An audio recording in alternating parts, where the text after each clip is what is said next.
Alright, আজি আমি কথা পাতিম ক্লাছ 10ৰ অনুশীলনী 4.1ৰ বিষয়ে। আজিৰ ক্লাছটো হ'ব অনুশীলনী 4.1ৰ বিষয়ে। তাতে অনুশীলনী 4.1ত কি দিয়া আছে, তলৰ দ্বিঘাত সমীকৰণ হয় নে নহয় পৰীক্ষা কৰা। তাতে কেইটামান সমীকৰণ দিয়া আছে, যেনে x + 1 whole square equal to 2 × x - 3 এনেকৈ কেইটামান দিয়া আছে, 8টামান সমীকৰণ দিয়া আছে। তাতে আমি কি কৰিব লাগে, সমীকৰণকেইটা দ্বিঘাত সমীকৰণ হয় নে নহয় তাৰে পৰীক্ষা কৰিব লাগে। তাৰ কাৰণে আমি 1 নম্বৰ সমীকৰণটো ষ্টাৰ্ট কৰোঁ। আমাৰ 1 নম্বৰ সমীকৰণটো কি দিয়া আছিলে, 1 নম্বৰ সমীকৰণটো দিয়া আছিলে x + 1 whole square equal to 2 × x - 3।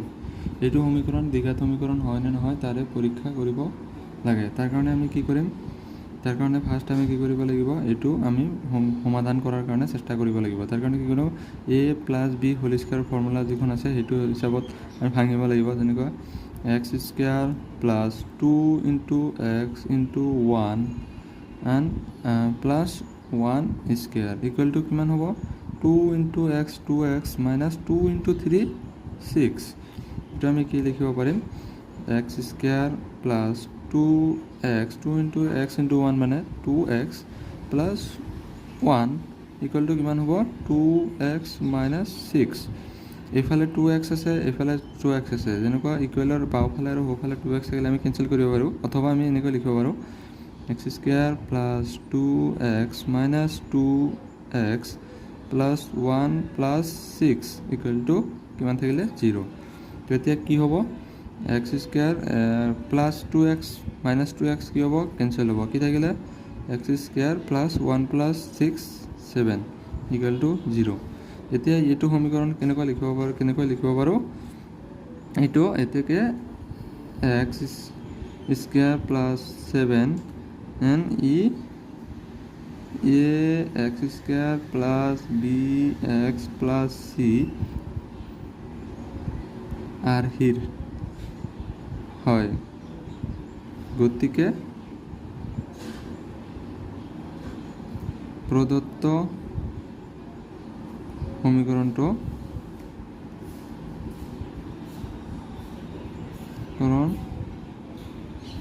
এটা দ্বিঘাত সমীকৰণ হয়। আমাক কি কৰি দিছিলে, সমীকৰণ হয় নে নহয় তাৰে পৰীক্ষা কৰিছিলে। এইটো আছিলে আমাৰ 1 নম্বৰ। এতিয়া আমি কি কৰিম, 2 নম্বৰ। 2 নম্বৰটো কি দিয়া আছে, x² - 2x equal to -2 × 3 - x। এইটো আমি কি কৰিব পাৰিম, x² - 2x এইফালে কি হ'ব, 2 × 3 - 6 - কি হ'ব, +2x। এবাৰ আমি কি হ'ব, x² - 2x +2x আছিলে বাওঁফালে লৈ আহিলে হ'ব -2x +6 আছিলে এইফালে হ'ব -6 ইকুৱেল টু কিমান থাকিলে, 0। ইয়াতে কি লিখিব পাৰি, x² প্লাছ মাইনাছ কি কৰিব, প্লাছ কৰিব লাগিব, কিন্তু আগৰ চিনটো দেখি থ'ব আমাৰ minus. 2 to 4x - 6 equal to 0। ax² + bx + c are here। গতিকে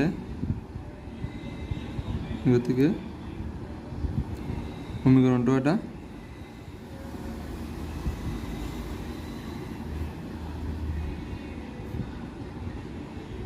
দ্বিঘাত সমীকৰণ।